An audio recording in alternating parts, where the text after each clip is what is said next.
अहिल्यानगर में राष्ट्रीय सह सचिव डॉक्टर अजीत नवले ने राज्य सरकार से अपील की है कि अतिवृष्टि से नुकसानग्रस्त किसानों को तुरंत और पर्याप्त मदद दी जाए। नवले ने कहा कि मुख्यमंत्री, दोनों उप मुख्यमंत्री और मंत्री राज्य के दौरे पर है, लेकिन ट्रैक्टर या होड़ में फोटो खींचकर सोशल मीडिया पर पोस्ट करना केवल नौटंकी है। 30 मई 2025 के शासनादेश के तहत केवल सीमित मदद दी जा रही है, जैसे कोरडवाहू खेती के लिए 8,500 रुपए, बागायती जमीन के लिए 17,000 रुपए, बहुवर्षीय फसलों के लिए 22,500 रुपए और दूध देने वाले पशुओं के लिए 37,500 रुपए। उन्होंने कहा कि यह नुकसान अभूतपूर्व और किसानों को प्रति एकड़ कम से कम 50,000 रुपए और श्रम नुकसान वाले खेत मजदूर को 25,000 रुपए तुरंत दिए जाने चाहिए। नवले ने मंत्रालय से आग्रह किया कि नौटंकी बंद कर वास्तविक मदद का निर्णय लिया जाए।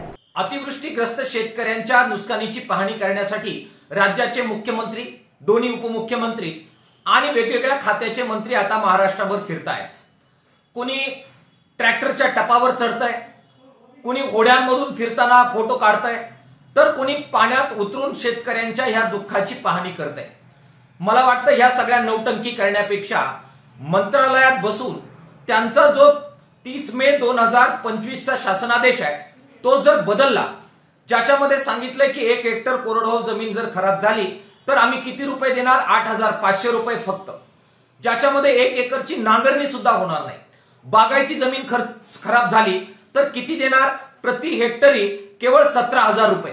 आमच्या लाख रुपयाच्या, लाख सव्वा लाख रुपयाच्या गायी वाहून गेलेल्या आहेत, त्यासाठी हे किती रुपये देणार शासनादेशाप्रमाणे, तर केवळ 37,500 रुपये, ज्याच्यामध्ये गायीचं काहीच भरून निघणार नाही। त्यामुळे नौटंकी करत पाण्यात फोटो काढून, जहाजावर फोटो काढून, होड्यांमध्ये फोटो काढून सोशल मीडियावर टाकण्याऐवजी मंत्रालयात बसा, हे शासनादेश बदला।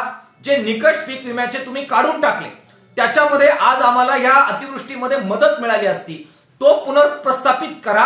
आणि अभूतपूर्व परिस्थिती आहे, त्याच्यामुळे शासनादेशाच्या पलीकडे जात एका एकरला किमान 50,000 रुपये कसे देता येईल शेतकऱ्यांना, आणि ज्या शेतमजुराचं आज श्रमाचं नुकसान झालेलं आहे, त्याला जगणं मुश्किल झालेलं आहे, त्याला तातडीची 25,000 रुपये मदत ही कशी देता येईल यासाठी शासनादेश काढा, धोरण घ्या। हे करणं आज जास्त महत्वाचं आहे।